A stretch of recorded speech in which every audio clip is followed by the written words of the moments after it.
দর্শক, এই মুহূর্তে আপনাদেরকে সরাসরি যুক্ত করেছি কমলাপুর রেলওয়ে স্টেশন থেকে।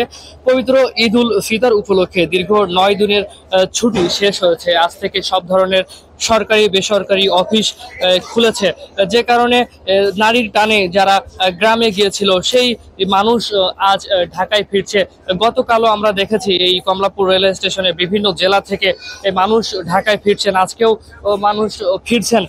আমরা সকাল থেকে কমলাপুর রেলওয়ে স্টেশনে দেখেছি প্রায় বেশিরভাগ ট্রেনই সময় মতো ছেড়ে গিয়েছে। তবে লালমনিরহাট গামী একটি ট্রেন সকাল 8টা 45 মিনিটে ছাড়ার কথা থাকলেও এখনো পর্যন্ত সেই ট্রেনটি ছাড়েনি। প্রায় 3 ঘন্টারও বেশি সময় অতিবাহিত হয়েছে। সেই ট্রেনের যে সকল যাত্রী রয়েছে তারা তাদের ভোগান্তির কথা আমাদেরকে জানিয়েছিল।